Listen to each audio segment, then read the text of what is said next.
নমস্কাৰ বন্ধুসকল, মই হাতীমে আজি আকৌ পুনৰে আপোনালোকৰ মাজলৈ বেঙেনা খেতিৰ ভিডিঅ' এটা লৈ উপস্থিত হ'লোহি। আশা কৰোঁ আপোনালোকে স্কিপ নকৰিব মোৰ ভিডিঅ'টো, আৰম্ভণিৰ পৰা শেষলৈকে নিশ্চয় চাব। বেঙেনা যিটো খেতি কৰি আমি খুবেই লাভান্বিত হ'ব পাৰোঁ। বেঙেনা বহুত জাতৰ আছে, যেনিবা মেটাল চিট, ৰাভাদা গ'ল্ড, গ্ৰীণ বল, চৈতি, নানান ধৰণৰ বেঙেনা আছে। যিটো খেতি আপোনালোকক দেখুৱাই আছোঁ, এইটো খেতিত কোনটো বিধান দিয়া হৈছে, কিমান ডিষ্টেঞ্চত লগোৱা হৈছে, গোবৰ কিমান দিয়া হ'ল, ছুপাৰ ফছফেট কিমান দিয়া হ'ল। তো আজিৰ এই ভিডিঅ'টোৰ মাজত আপোনালোকে সম্পূৰ্ণ কথাটো জানিব পাৰিব।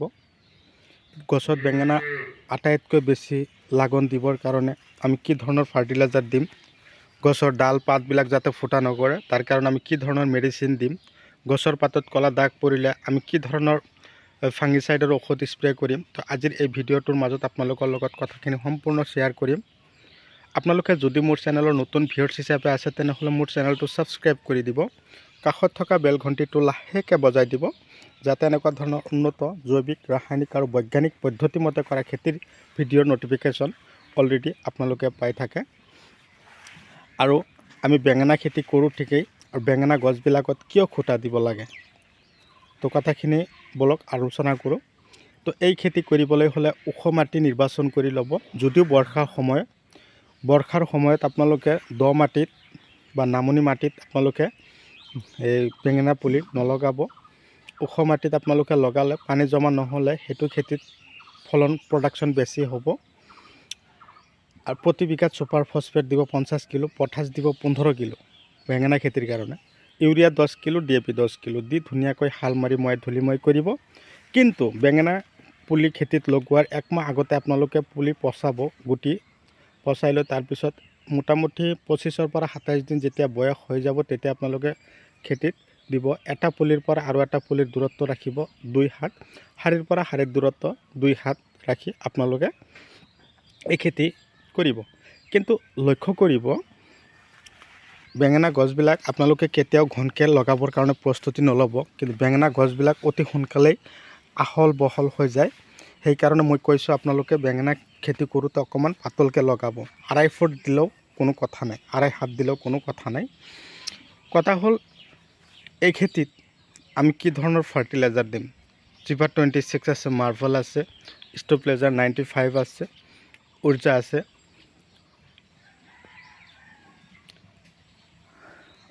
তাৰ লগতে এই খেতিত যদি পোকে বেছিকৈ আক্ৰমণ কৰে তেনেহ'লে বিঞ্জু, শ্ৰীৰামৰ বিঞ্জু, গডৰেজ এগ্ৰোভেট